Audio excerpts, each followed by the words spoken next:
उद्धव साहेब आगे बढ़ो।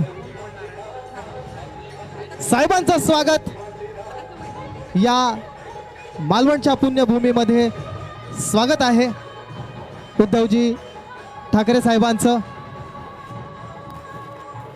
हे सगळे शिवसैनिक मोठ्या प्रेमानं या ठिकाणी साहेबांचं स्वागत करण्यासाठी जमलेले आहेत। सगळे शिवसेनेचे कार्यकर्ते पदाधिकारी येथे उपस्थित आहेत। मी साहेबांना विनंती करतो की साहेब आपण व्यासपीठावरती स्थानपन्न व्हायचं आहे।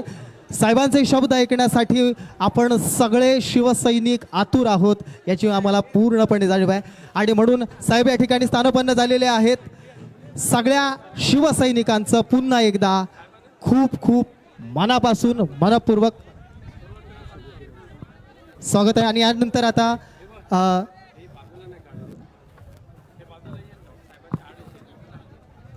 एक काम करायचं आहे, हे जरा बाजूला घेऊया आपण पटकन। हां साहेब तिथून बोलणार आहेत, बसून बोलणार आहेत, प्लीज प्लीज जरा वरती या कार्यकर्ते। हे जरा डायस आपण बाजूला घेऊया, डायस बाजूला घेऊया।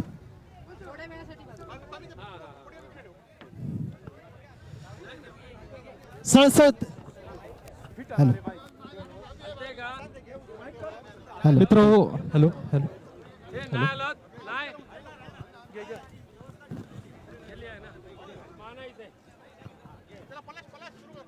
Hello hello hello hello hello hello hello hello hello hello hello hello hello hello hello मित्र हो गेले अनेक दिवस ज्यांच्या आगमनाची आपण सर्वजण आतुरतेने वाट पाहत आहात ते आपल्या सर्वांचं लाडकं व्यक्तिमत्व शिवसेना प्रमुख माननीय उद्धव बाळासाहेब ठाकरे यांचं एकदा जोरदार टाळ्यांच्या कडकडाटात स्वागत करूया। विजय असो। यस धन्यवाद। लोकप्रिय खासदार विनायकजी राऊत साहेब अरे जिंदाबाद जिंदाबाद जिंदाबाद जिंदाबाद। हॅलो हॅलो आज आपल्या सगळ्यांचे लाडके आपल्या शिवसेनेचे पक्षप्रमुख माननीय उद्धवजी ठाकरे त्याचबरोबर या उपस्थित असलेले शिवसेना नेते सन्माननीय भास्कर शेठ जाधव, आमचे संपर्क प्रमुख अरुभाई दुधवडकर, आमचे सन्माननीय भाई गोवेकर, या विभागाचे लोकप्रिय आमदार वैभव नाईक, जिल्हा प्रमुख संदेश पारकर, जिल्हा प्रमुख संजय पडते, आमदार रमेश कोरगावकर, शिवसेना सचिव वरुण सरदेसाई आणि हॅलो हॅलो या व्यासपीठावर आगमन झालेलं आहे। उद्धव साहेबांच्या हस्ते नुकतंच छत्रपती शिवाजी महाराजांच्या पवित्र स्मृतीला सातत्याने उजाळा देणारा जो सिंधुदुर्ग किल्ला आहे त्या किल्ल्यावरील शिवरायांच्या मंदिरामध्ये छत्रपती शिवाजी महाराजांचं जे आसन आहे त्याचं नूतनीकरण करण्याचं काम आपले लोकप्रिय आमदार वैभव नाईक यांच्या संकल्पनेतून पार पडलं आणि समस्त शिवभक्तांना अभिमान वाटेल अशा पद्धतीचं काम आमदार वैभव नाईक यांच्या माध्यमातून झालेलं आहे। उद्धव साहेबांनी शिवप्रेमींना ते लोकार्पण केलेलं आहे, शिवप्रेमींना अर्पण केलेलं आहे। पण त्याचबरोबर उद्धव साहेब या ठिकाणी येत असताना मला आठवण करून द्यावीच लागेल की तोक्ते वादळ झालं, तोक्तेच्या अगोदर निसर्ग झालं आणि त्या तोक्ते वादळामुळे पूर्ण मालवण किनारपट्टी नव्हे तर संपूर्ण कोकण किनारपट्टी अगदी दापोलीपर्यंत ही उद्ध्वस्त झाली होती। मोठमोठी झाडं पडून गेली होती, संपूर्ण लाईट व्यवस्था कोलमडून पडली होती, घरदारं मोडून पडली होती आणि अशा वेळेला मुख्यमंत्री उद्धव साहेब असताना स्वतः उद्धव साहेबांनी मालवण च्या किनारपट्टीचा दौरा केला होता. चिपळूणच्या पूरग्रस्त चिपळूण शहराचा दौरा केला होता आणि त्यावेळेला उद्धव साहेबांनी सांगितलं होतं की भविष्यामध्ये नैसर्गिक आपत्तीमध्ये किनारपट्टीच्या या गावांना वीज जाण्याचा जो धोका असतो, गावाच्या गावं अंधारात पडतात अनेक महिने. भविष्यामध्ये सिंधुदुर्गाच्या ह्या टोकापासून ते पालघरच्या त्या टोकापर्यंतच्या 5ही जिल्ह्यांमधला किनारपट्टीचा भाग मी भूमिगत विद्युत वाहिन्या टाकून लोकांना विजेची सवलत प्राप्त करून देईन. आणि उद्धव साहेबांनी त्यावेळेला 3,400 कोटीचा प्रस्ताव बनवला कोकण किनारपट्टीचा. त्याच्यातले पहिल्या टप्प्यातले 1,760 कोटी मंजूर झाले आणि केंद्र आणि राज्य सरकारच्या विद्यमाने या योजनेला जो निधी उपलब्ध करून दिला त्याच्यातलं पहिलं काम या मालवण तालुक्यामध्ये सुरूसुद्धा झालं आहे. उद्धव साहेबांची फार मोठी देणगी या किनारपट्टीच्या गावांना लाभलेली आहे. आदित्यजी ठाकरे पर्यटन मंत्री होते. आपले आमदार वैभव नाईक सातत्याने त्यांना भेटायचे. सिंधुदुर्ग किल्ल्याचा चांगला विकास झाला पाहिजे, रात्रीची त्याच्यावर चांगल्या पद्धतीची रोषणाई तयार करायला पाहिजे, डागडुजी करायला पाहिजे. आणि त्यावेळेला आदित्यजींनी सुद्धा सिंधुदुर्ग किल्ल्यावर लाईटची कायमस्वरूपी उपाययोजना करण्यासाठी आणि पिण्याच्या पाण्याची उपाययोजना करण्यासाठी सुद्धा करोडो रुपयाचा निधी दिला होता. परंतु हे अक्करमाशी आले मध्येच आणि त्या कामाला त्यांनी स्थगिती दिली. सुदैवाने आता हायकोर्टातून स्थगिती उठल्यानंतर कामाला सुरुवात झालेली आहे. पण मागच्या वेळेला या देशाचे पंतप्रधान नरेंद्र मोदी साहेब आले बाजूलाच, खूप मोठा गाजावाजा केला गेला. साहेब पंतप्रधान आल्यानंतर एक नवीन फुटका पैसा सुद्धा सिंधुदुर्गासहित कोकण किनारपट्टीला दिला गेला नाही. पण पंतप्रधानांच्या नावाखाली ह्या जिल्ह्यामध्ये कमीत कमी 12 कोटी रुपयाची धूळधाण केली गेली. नियोजनाचा पैसा जो लोकांकडे गेला पाहिजे होता तो भ्रष्टाचारी ठेकेदारांच्या घशात गेला. साहेब मी जाता जाता एकच मागणी करेन की मी त्यावेळेला सुद्धा माननीय पंतप्रधान नरेंद्र मोदी आणि त्याचबरोबर ह्या नेव्हीचे चीफ कमांडंट यांच्याकडे लेखी मागणी केली होती. छत्रपती शिवाजी महाराजांच्या या पवित्र भूमीमध्ये नेव्हल डेच्या निमित्ताने आपण येत असताना छत्रपती शिवाजी महाराजांच्या कारकिर्दीमध्ये पहिलं आरमार जे निर्माण केलं ते आमचे ह्या जिल्ह्यातले भंडारी समाजाचे नेते मायनाक भंडारी हे त्या छत्रपती शिवाजी महाराजांच्या आरमाराचे प्रमुख होते. त्यांच्या संकल्पनेतून हे शिवाजी महाराजांचं आरमार तयार झालं. त्या मायनाक भंडारींचं सुद्धा उचित स्मारक ह्या आपल्या आगमनाच्या वेळेला जाहीर करा अशी मागणी केली होती. परंतु तोंडाला वाटाण्याच्या अक्षता पुसल्या गेल्या, काही दिलं गेलं नाही. आणि तरीसुद्धा मला खात्री आहे उद्धव साहेब पुन्हा एकदा आपण या महाराष्ट्राचा राजदंड हाती घेणारच आहे, त्यामध्ये कोणती शंका नाही. आणि ज्या वेळेला पुन्हा एकदा घ्याल त्यावेळेला त्या छत्रपती शिवाजी महाराजांच्या आरमारांचे प्रमुख मायनाक भंडारी की ज्या मायनाक भंडारींचा केवळ भंडारी समाजालाच अभिमान आहे असं नाही, तर आम्हाला सर्वांना अभिमान आहे. त्यांचं उचित स्मारक या जिल्ह्यामध्ये आपल्यामार्फत होईल अशी मला खात्री आहे.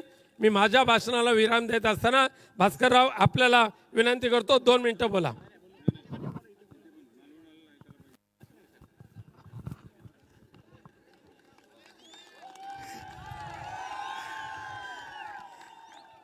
छत्रपती शिवराय, हिंदू हृदय सम्राट, शिवसेना प्रमुख माननीय बाळासाहेब ठाकरे, आपल्या पक्षाचे पक्षप्रमुख आणि महाराष्ट्र राज्याचे माजी मुख्यमंत्री आदरणीय उद्धवसाहेब ठाकरे, आपल्या सर्वांचे नेते आणि या सिंधुदुर्ग रत्नागिरी लोकसभा मतदारसंघाचे अतिशय लोकप्रिय आणि प्रत्येकाला आपापल्या घरामधले वाटणारे असे आपले खासदार, माझे मित्र विनायकजी राऊत, माझा लढवय्या सहकारी, या भागाचे आमदार की ज्यांच्याबद्दल मी संध्याकाळी कणकवलीला काही बोलू इच्छितो ते माझे मित्र वैभव नाईक, विधिमंडळातील माझे दुसरे सहकारी श्रीयुत रमेशजी कोरगावकर, आमचे ज्येष्ठ नेते भाई गोवेकर, जिल्हा प्रमुख संजय पडते, त्याचबरोबर आमचे संजय परकर, सर्व अरुबाई दुधवाडकर,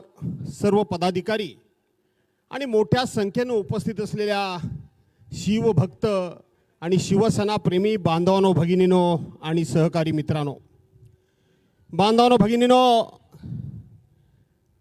या महाराष्ट्राला एक विशेष अशा प्रकारचं महत्त्व संपूर्ण जगामध्ये आहे, केवळ देशामध्ये नाही. आणि त्याचबरोबर या महाराष्ट्रातल्या कोकणामध्ये आणि या कोकणाला अनन्यसाधारण असं महत्त्व आहे. आज बरेच वर्षानं सिंधुदुर्ग किल्ल्यावर जायची योग आला. बरेच वर्षापूर्वी मी त्या ठिकाणी गेलो होतो, पण आज पुन्हा एकदा सिंधुदुर्ग किल्ल्यावर जायला आलो. सिंधुदुर्ग किल्ल्यावर जात असताना आपले पक्षप्रमुख आदरणीय उद्धव साहेब यांच्या मागून मागून मी चालत होतो आणि चालता चालता माझ्या काही भावना उचंबळून येत होत्या. माझ्या डोळ्यासमोरून छत्रपती शिवाजी महाराजांचा इतिहास तरळत होता. छत्रपती शिवाजी महाराजांचा इतिहास, छत्रपती शिवाजी महाराजांची रणनीती, छत्रपती शिवाजी महाराजांची अर्थनीती, छत्रपती शिवाजी महाराजांची त्या ठिकाणी राज्यकार चालवण्याची पद्धती आणि त्याचबरोबर छत्रपती शिवाजी महाराजांची युद्धनीती ही थोडीशी माझ्या डोळ्यासमोरून तरळत होती. या ठिकाणी त्या काळामध्ये या समुद्रामध्ये हा सिंधुदुर्ग किल्ला उभा करण्याचा दूरदृष्टीपणा आणि द्रष्टेपणा त्या काळामध्ये छत्रपती शिवाजी महाराजांनी दाखवला. का दाखवला? तर या 17व्या शतकामध्ये या जगाच्या पाठीवर कुठेही हिंदूंचं म्हणावं अशा प्रकारचं साम्राज्य आणि संस्थान नव्हतं. दिल्लीला त्या ठिकाणी औरंगजेबाची गादी होती आणि आपल्या चारी बाजूला चारही शाया, कुतुबशाही असेल, आदिलशाही असेल, या चारी शाह्या पसरलेल्या होत्या. आणि त्या काळामध्ये हिंदवी स्वराज्य म्हणून, हिंदूंचं म्हणून एकही संस्थान या जगाच्या पाठीवर कुठेही नव्हतं. लढत होते हिंदू. दोन सगळ्या मोगलांच्या सैन्यामध्ये, सगळ्या शाह्यांमध्ये प्रमुख युद्ध करणारे मराठे, त्यावेळचे असणारे महाराष्ट्रीयन रयत, ही लढत होती. ती लढत होती, ती मोगलांच्या बाजूने लढत होती आणि लढत होती ती आपल्याच लोकांच्या विरोधात लढत होती. आणि त्यावेळेला या महाराष्ट्रामध्ये एक हुंकार फुटला.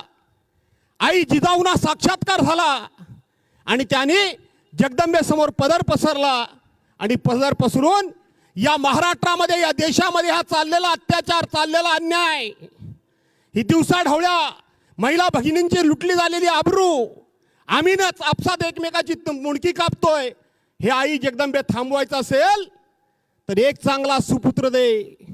आणि तो सुपुत्र आई जगदंबेनं जिजाऊच्या पोटी जन्माला घातला आणि त्याच छत्रपतीने आरमार जखण्याकरता म्हणून हा किल्ला या ठिकाणी उभा केला. आज आज आज आज आज बांधवांनो, भगिनीनो, पुन्हा महाराष्ट्रामध्ये काळ जरी बदलला असला, युग जरी बदलला असलं, पद्धती जरी बदलली असली, तरी पुन्हा तोच दिवस मला वाटतं पुन्हा महाराष्ट्रामध्ये उजाडलाय. 19 जून 1966 साली अशाच पद्धतीनं महाराष्ट्रातल्या मराठी माणसाच्या न्याय हक्काकरता हिंदू हृदय सम्राट शिवसेना प्रमुखांनी मराठी माणसाला न्याय मिळवून देण्याकरता या महाराष्ट्रामध्ये एक संघटना उभी केली. ती संघटना संपवण्याचा अनेकांनी प्रयत्न केला, पण त्यांना यश आलं नाही. आणि मग नाईलाज म्हणून ज्यांच्याबरोबर शिवसेनेनं 25-30 वर्ष दोस्ती केली, त्यांनी आमच्यातलेच काही गद्दार फोडले ना, गद्दार फोडले. म्हणजे त्या काळात सुद्धा हिंदू हृदय सम्राट शिवसेना प्रमुख मान्य बाळासाहेब ठाकरे सांगत आहे की छत्रपती शिवाजींना महाराजांना मोगलांच्या विरोधात कमी लढाया करायला लागल्या, पण आपल्याच लोकांच्या विरोधात 363 लढाया कराव्या लागल्या. मला वाटतं काही अंशी लोकशाही मार्गाने आपल्याला सुद्धा तीच लढाई करायची वेळ आली आहे. तीच लढाई करायची वेळ आली आहे. आणि त्याच लढाईच्या करता म्हणून रणशिंग फुंकलेले आपले सरसेनापती माननीय उद्धव साहेब या ठिकाणी आज सिंधुदुर्ग किल्ल्यावर आणि तुमच्यासारख्या मावळ्यांना भेटायला आणि साथ घालायला आले आहेत. मला असं वाटतं की आपण समंजस आहात, आपण समजूतदार आहात, आपण या महाराष्ट्राच्या वेदना, आपण या आपल्या पक्षप्रमुखांच्या वेदना निश्चितपणे समजलेल्या असाल. आणि म्हणून या संध्याकाळच्या वेळेला या मावळती सूर्याला साक्ष ठेवून आणि या सिंधुदुर्ग किल्ल्याला पुन्हा एकदा साक्ष ठेवून आपण सगळेजण उद्धव साहेबांच्या आदेशाप्रमाणे ज्यांनी ज्यांनी म्हणून गद्दारी केले त्यांना मातीमध्ये गाडण्याकरता म्हणून आपण सिद्ध झालात. म्हणून आपल्या सर्वांना मानाचा मुद्रा करतो आणि आपल्या सर्वांची रजा घेतो. जय हिंद, जय महाराष्ट्र. भास्करजी जाधव, आता यानंतर ज्यांचे शब्द ऐकण्यासाठी तुम्ही सगळे आतुर आहात, फक्त एकदा, पण त्या अगोदर आपण हे लोकप्रिय आमदार वैभवजी नाईक साहेब आपलं मनोगत या ठिकाणी व्यक्त करणार आहेत. या सगळ्या तुम्हा शिवसैनिकांना संबोधित करणार आहेत. मी त्यांना विनंती करतो, वैभवजी नाईक साहेब आमचे लोक, ठीक आहे साहेबच बोलतील.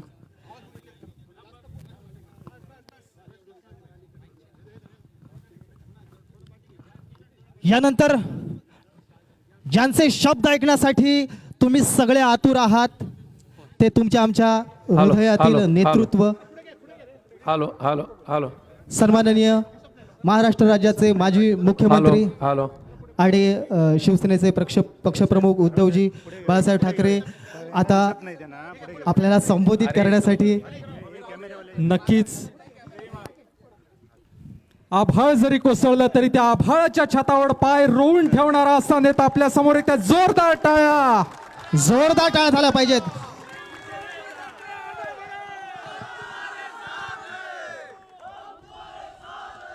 जमलेल्या माझ्या शिवप्रेमी शिवसैनिक बांधवांनो, भगिनींनो आणि मातांनो,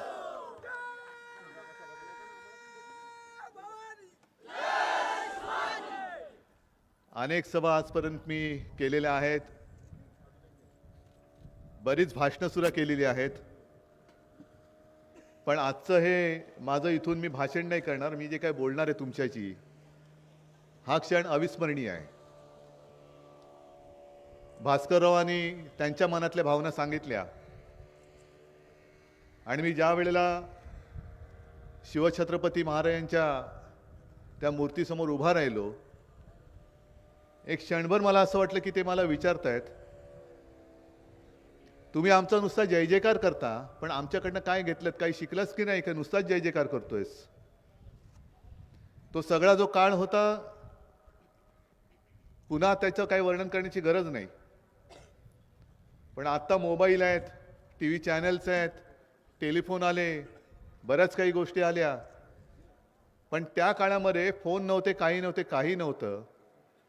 18 पगड जाती जमातीमध्ये विखुरला गेलेला सगळा आपला हा मराठी माणूस, त्याची ताकद ती काय असणार. शस्त्र नव्हती, काही नव्हतं, समोर बलाढ्य शत्रू होता. आणि त्या मुठभर मावळ्यानिशी स्वराज्य स्थापन करण्याचं स्वप्न पाहणं हे केवढं मोठं धाडस होतं. औरंगजेब बसला होता तिकडे, अफजल खान आला होता. पण निष्ठा आणि निष्ठावान माणसं ही मुठभर जरी असली, त्याची वज्रमुठ एवढी असते की तिने आग्र्याचं तख्त सुद्धा फोडलं होतं. त्या आग्र्याच्या तख्ताखाली सुद्धा आग लागली होती. आणि मला वाटलं शिवाजी महाराज मला तेच विचारतायत की अरे आता तर निवडणुका आहेत, त्यावेळेला निवडणुका नव्हत्या. अफजल खान भेटीला आला होता तेव्हा काय ईव्हीएम नव्हती. आणि त्यांनी जी मगरमिठी मारली आणि पाठीत त्यांनी जो वार केला, जर लेच्यापेच्यासारखा मी गेलो असतो तर काय झालं असतं.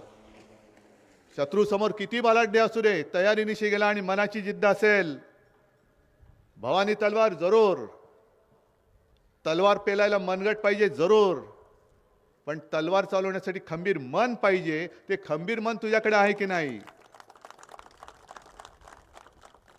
आणि मी खोटं बोलणारा नाही. ज्या ज्या वेळेला मला तुमचं असं दर्शन घडतं तेव्हा मला असं वाटतं की महाराजांनी दिलेली मला भवानी तलवार आहे. हीच भवानी तलवार आहे आणि ही तलवार घेऊनच मी उभा आहे.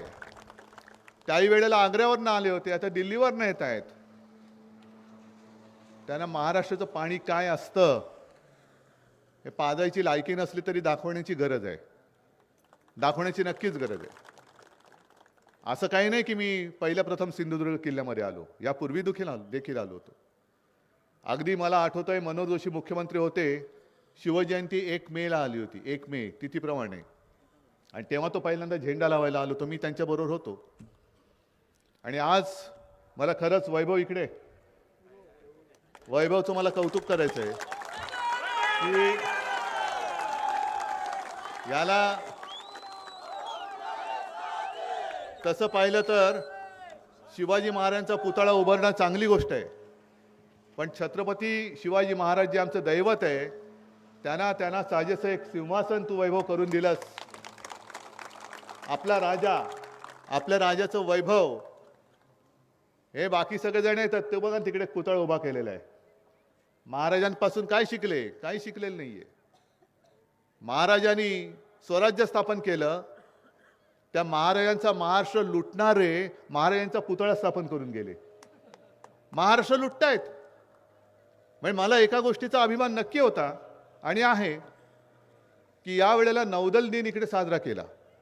तुमच्यापैकी अनेकांनी बघितलं असेल. आहे छान. मी मुंबईमध्ये मागे बघितला होता. एक आपल्या स्वतंत्र हिंदुस्थानचं आरमार, त्याची शक्ती, ज्या आरमाराची स्थापना त्यावेळेला छत्रपती शिवाजी महाराजांनी केली. आपल्या हिंदुस्थानामध्ये आरमार म्हणून जे काही एक प्रकार आधी कुठेही नव्हता, नौदल, त्याची स्थापना छत्रपती शिवाजी महाराजांनी केली. आणि त्यांची आठवण म्हणून प्रधानमंत्री इकडे आले, त्यांनी पुतळा तिकडे बसवला. पण एवढे आल्यानंतर मंदिरात जाऊन आशीर्वाद घ्यायचं विसरले. मी आशीर्वादच घ्यायला आलो, तुम्ही द्यायला काही आलो नाही. मी एवढा कोणी मोठा नाही. आम्ही महाराजांना काय देऊ शकतो? जर महाराज नसते तर आपला जन्म तरी झाला असता का? आपण राहिलो तरी असतो का? आणि ते राम मंदिर तरी होऊ शकलं असतं का? मग महाराजांना आम्ही देणारे कोण आहोत? आम्ही महाराजांकडनं जे जे काही घेता येणं शक्य असेल ते एक कण म्हणतात ना, त्याचं शौर्याचा एक अंश दे, तुझं त्याच्या तेजाचा एक अंश दे, शौर्याचा एक अंश दे, एक कण दे. तू महाराजांकडनं एक अंशाचा एक कण जरी घेतला ना तरी आपण या हुकुमशाहीला गाडून टाकू शकतो. एवढी ताकद त्या कणामध्ये, अंशामध्ये, तेजामध्ये. आणि विनायकजी तुम्ही बोललात ते बरोबर आहे. मी त्यावेळेला मुख्यमंत्री म्हणून काय काय केलं हे माझ्यापेक्षा तुम्हाला माहिती आहे. संकट आलं होतं, मग ते चक्रीवादळ या किनारपट्टीवरूनच गेली. नुकसान कुठे कुठे किती कसं झालं हेही मी काय पुन्हा सांगत बसत नाही, पण तेव्हाही मी इथे आलो होतो. चिपळूणला सुद्धा भास्करराव, तुम्ही आणि आपण सगळे त्या बाजारपेठेतून फिरलो होतो. पुराच्या वेळेला पूर आला होता, सगळं तळमजला पूर्ण चिखलाने भरून गेला होता. करोनाचा काळ होता. आणि एक प्रसंग, एक घटना हृदयाला चटका लावून गेली. ती म्हणजे चिपळूणमध्ये बाजारपेठेच्या तिकडे एका हॉस्पिटलमध्ये पहिल्या मजल्यावरती 9 माणसं दगावली होती. ऑक्सिजन मिळाला नाही. ऑक्सिजन का मिळाला नाही? ऑक्सिजन नव्हता म्हणून नाही, ऑक्सिजन होता, पण वीज पुरवठा खंडित झाला म्हणून ते गेले. वीज पुरवठा खंडित झाला आणि जे बरे होण्यासाठी रुग्ण विश्वासाने आले होते त्या हॉस्पिटलमध्ये, त्यांना प्राण गमवावे लागले. अजूनही तो हृदयाला चटका लावून गेलेला प्रसंग आहे. आणि त्याच सुमारास मी निर्णय घेतला, सगळ्यांना बोलवलं, MSCB वाले आले, सगळे आले. त्यांना विचारलं काय करता येईल, कायमस्वरूपी काय करता येईल, कारण हा किनारपट्टीचा भाग आहे. आणि गेल्या काही वर्षामध्ये ही वादळं आपल्याच किनारपट्टीवरती धडकत आहेत. कुठे रायगडमध्ये आलं, कुठे आणखीन कुठे आलं. समजा धडकलं नाही तरी एक फटका देऊन तर जातच. वृक्ष उन्मळून पडतात.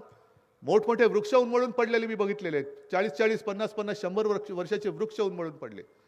मग त्यांनी मला सांगितलं की साहेब, भूमिगत ज्या वीज तारा ज्या आहेत त्या भूमिगत केल्या तर किती मोठं वादळ आलं तर वीज प्रवाह खंडित होणार नाही. म्हटलं ताबडतोब सुरू करा, ताबडतोब सुरू करा. आणि त्याला जेवढा निधी लागेल तेवढा तत्काळ मंजुरी द्या. आणि मी त्याला मंजुरी दिली आणि काम करायला सुरुवात केली. नंतर ज्या कलेक्टर बरोबर मी बोलत होतो, मला वाटतं त्यावेळेला इकडे त्या मंजुलक्ष्मीबाई होत्या. संपूर्ण किनारपट्टीचे जेवढे कलेक्टर होते त्यांना सुद्धा सांगितलं की काही वेळेला धोकादायक जे भाग असतात तिथल्या नागरिकांना हलवावं लागतं. मग कुठे हलवणार? कुठेतरी शाळा बघ, कुठे लग्नाचा हॉल बघ, कुठे आणखीन काय बघ. तर म्हटलं असं नका करू. प्रत्येक ठिकाणी जिथे जिथे धोक्याची शक्यता असते आणि आहे तिथे माझ्या नागरिकांना गैरसोय होणार नाही. एक 2-3 दिवस राहायची सोय असली आणि व्यवस्थित तर त्यांचं जीवन थोडंसं सुखकारक नाही होऊ शकत, पण सुरक्षित राहील. अशा पद्धतीने निवारे उभारा. म्हणून या संपूर्ण किनारपट्टीवरती एक तर भूमिगत वीज वाहक तारा आणि दुसरं म्हणजे हे निवाऱ्याची सोय करायला मी सांगितली होती. या गोष्टी आपण सुरू केल्या, आता आहेत नाही आहेत हे तुम्हाला माहिती. कारण ज्या गद्दारांनी हे चांगलं चालणारं आणि कारभार करणारं सरकार पाडलं, ते कारभार करण्यासाठी नाही पाडलं, महाराष्ट्र गिळायला आणि महाराष्ट्र लुटणाऱ्याला मदत करण्यासाठी म्हणून पाडलं. आणि प्रधानमंत्री सुद्धा जे आले होते, मला वाटलं होतं की संकट तर आलेच नव्हते. दोन्ही निसर्ग आणि तोक्तेच्या वेळेला आले नाही, त्याच्या आधीच वादळ आलं होतं तेव्हाही आले नव्हते, कुठेच आले नव्हते. अचानक त्यांना आठवण झाली की अरे छत्रपती शिवाजी महाराज नावाची एक मोठी व्यक्ती आपल्या देशात होऊन गेली आणि त्यांनी आरमाराची स्थापना केली. मग हा सिंधुदुर्ग जो मतदारसंघ आहे तो जिंकायचा असेल तर छत्रपती शिवाजी महाराजांचं काहीतरी केलं तर मतं देऊ शकतात. अहो, छत्रपती शिवाजी महाराजांचे आम्ही भक्त एवढे लेचेपेचे नाही आहोत. आम्हाला तुमची ढोंग सगळी कळतात. आमच्या रक्तामध्ये छत्रपती शिवाजी महाराज आहेत, अंगामध्ये आमच्या भगवा आहे. तुमच्या दिखाव्याला आम्ही भुलणारे नाहीत. ठीक आहे, तुम्ही तुमच्या परीने पुतळा केला, चांगला आहे. महाराजांचे जेवढे पुतळे उभारले जातील, स्मारकं उभारली जातील, अभिमान आहे. पण त्याच बरोबरीने विनायकजी तुम्ही जे बोललात मायनाक भंडारी, कारण महाराजांच्या बरोबरीने सारी सुरी माणसं उभी राहिली. 18 पगड जाती जमातींची बोललो ना, काटक मावळे, काही त्यांच्यामध्ये तसं काय मोठे बलदंड नव्हते, पण काटक होते. आणि त्यांच्या भरोशावरती, त्यांच्या विश्वासावरती महाराजांनी हिंदवी स्वराज्य स्थापन केलं. त्या एक एक एक एक एक एक त्यांच्या शिलेदाराचं, त्यांच्या सोबत्यांचं, साथीदारांचं, त्यांचं सुद्धा पूजन हे आपण केलंच पाहिजे. कारण महाराज तर आपण होऊच शकत नाही. कित्येक लाखो जन्म घेतले तरी आम्ही महाराज होऊच शकत नाही. निदान मावळ्यांच्या बरोबरींची सुद्धा आम्ही होऊ शकत नाही. पण मावळ्यांसारखं आणि त्यांच्यापासून काहीतरी प्रेरणा घेऊन पुढे जर का आयुष्य जगू शकलो तरी मी म्हणेन आपण मोठ्या आपल्या आयुष्याची कमाई राहील. आणि मला खात्री आहे, मी मुख्यमंत्री तेव्हाही व्हायचं माझं स्वप्न नव्हतं. पण एक जरूर की आता ज्या गद्दारांनी आपलं सरकार पाडलं, मी त्यांच्या नाकावर टिचून पुन्हा माझ्या शिवसेनेचा मुख्यमंत्री करून दाखवणार, म्हणजे दाखवणारच. आणि एवढंच नाही तर आता येणारी पहिली जी लोकसभा आहे तिकडे सुद्धा मी भारतीय जनता पक्षाला दाखवणार आहे की तुम्ही भगव्यामध्ये छेद करण्याचं पाप केलेलं आहात. जो छत्रपती शिवाजी महाराजांचा भगवा आहे, लाखो हजारो वर्षाची त्याची परंपरा आहे, त्या भगव्याला तुम्ही डाग लावलात. तुम्हाला आता आमचा छत्रपती शिवाजी महाराजांचा खरा भगवा काय असतो तो तिथे लाल किल्ल्यावरती पुन्हा फडकून मी दाखवतो. यावेळेला यांचा बोगस फडकं तिकडे फडकू द्यायचं नाही, अजिबात नाही. तो भगवा म्हणजे भगवा नाही, तो त्यांचा बुरखा आहे. पण इकडे आल्यानंतर जसं सिंधुदुर्ग किल्ल्याचं एक दर्शन घडतं तसंच या परिसरामध्ये बघू आपण जागा कोणती. इकडे धोत्राचा एक तो आहे, इकडे मला वाटतं पद्मगड आहे, इकडे कुठे एक मायनाक भंडारींचं छत्रपती शिवाजी महाराजांना साजेल असं स्मारक आपण करून दाखवल्याशिवाय राहायचं नाही, हे वचन मी तुम्हाला आज देतोय. बाकी गोष्टी मी जेव्हा निवडणुकीच्या वेळेला येईन तेव्हा बोलेन. पण मला असं वाटतं वैभव, तुझ्यावरती सगळ्यांनी विश्वास ठेवलेला आहे ना. आणि मगाच्या 2 वेळेला असंच माझा संवाद होता, तेव्हा तुम्ही विनायक राऊत आणि वैभवला निवडून नसतं दिलं तर इकडे संपूर्ण गुंडागर्दी आणि गँगवॉर झालं असतं, जे काल परवाकडे कल्याणमध्ये घडलं.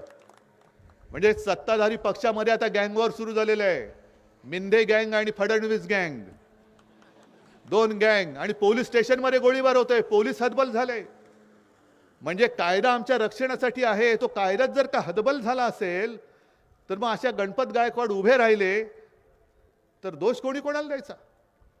मी गणपत गायकवाडची बाजू नाही घेत, पण गणपत गायकवाडने जे स्टेटमेंट केले त्यांनी सांगितलंच नाही की त्यांनी गोळ्या झाडल्या. पण एक लक्षात घ्या, तिकडे काय घडलं याचं सीसीटीव्ही फुटेज कोणी मागितलं होतं, ते खरं कोर्टात द्यावं लागतं. किती तत्परतेने पोलीस स्टेशनमध्ये त्यांनी गोळ्या कशा घातल्या त्याचं सीसीटीव्ही फुटेज बाहेर आलं. कोणी आणलं असेल. पण हे सीसीटीव्ही फुटेज जसं तुम्ही जनतेसमोर आणलं आणि तुम्ही सांगताय की जसा गणपत गायकवाड हा गुंड आहे, हा मारेकरी आहे, त्यांनी स्वतःच मान्य केले. पण मान्य करताना तो जे बोललाय त्यांनी सांगितलं मिंध्यामुळे मला गुंडगिरी करावी लागली. मिंदे बसलाय, तो जोपर्यंत मुख्यमंत्री असतील, शिंदे जोपर्यंत मुख्यमंत्री असतील तोपर्यंत या राज्यामध्ये महाराष्ट्रामध्ये गुंडांची पैदास होईल. हे भारतीय जनता पक्षाच्या आमदाराचं वक्तव्य आहे, आमदाराचं वक्तव्य. आणि त्याही पलीकडे जाऊन आता काल परवाकडे हेमंत सोरेनना अटक झाली. आता अरविंद केजरीवाल याच्या मागे लागलेत. घोटाळा घोटाळा घोटाळा. मग त्यांना जर का अटक होत असेल तर गणपत गायकवाडने जे दुसरं स्टेटमेंट केले की त्यांचे करोडो रुपये मेंढ्यांकडे आहेत, त्याची चौकशी होणार आहे की होणार नाही, का चौकशी न करता क्लीन चिट ये मेरी मोदी गॅरंटी आहे, हे आम्हाला आता कळेल. आहे ना, 50 खोके तर गिळलेच, पण आता जे दिसेल ते खाऊ. जे तुम्ही इकडे सिंधुदुर्गात बघितलं आणि वेळेवर तुम्हाला मी खरंच धन्यवाद देतो आणि मी मनापासून सांगतोय की मी इथून जे आता सुरुवात केलेले संपूर्ण महाराष्ट्रभर फिरणार आहे आणि महाराष्ट्राला सांगणार की काळजी करू नका, जर जनता एकवटली तर गुंड गाडला जाऊ शकतो, हे सिंधुदुर्गकरांनी दाखवून दिलेलं आहे. गुंड किती असला, मग तुमच्यापैकी कितीतरी असतील जमिनी ढापण्यासाठी धमक्या दिल्या जात होत्या ना तेव्हा, पण शिवसैनिक जर तेव्हा सोबत राहिला नसता आणि तुम्ही शिवसेनेसोबत राहिला नसता तर हा संपूर्ण जो कोकण किनारपट्टा आणि सिंधुदुर्ग आहे ते कोणाच्या तरी खाजगी सातबाऱ्यावरती चढवलं गेलं असतं. ही आता सुरुवात झालेली आहे.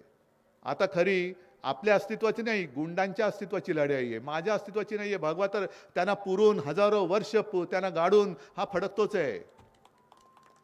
फक्त एक लक्षात घ्या की इतिहास हा बघत असतो. आपण ज्याला इतिहास हा कोणी माणूस नसतो, पण तो एक कालखंड असतो आणि त्या कालखंडामध्ये कोण काय करतं ह्याची नोंद त्याला इतिहास साक्ष असतो. आणि अफजल खान ज्या वेळेला चालून आला होता त्यावेळेला तुम्ही इथे बाबासाहेब पुरंदरेंचा जाणता राजा बघितला असेल ना, बघितलं की नाही? त्याच्यामध्ये तो एक प्रसंग आहे. कान्होजी जेडे नाईक ते महाराजांकडे येतात लगबगीने आणि महाराष्ट्राला विचारतात, कान्होजी का आलात? त्यांनी सांगितलं अफजल खान येतोय. मग नाही, एकदम खूप मोठ्या फौज फाटा घेऊन येतोय.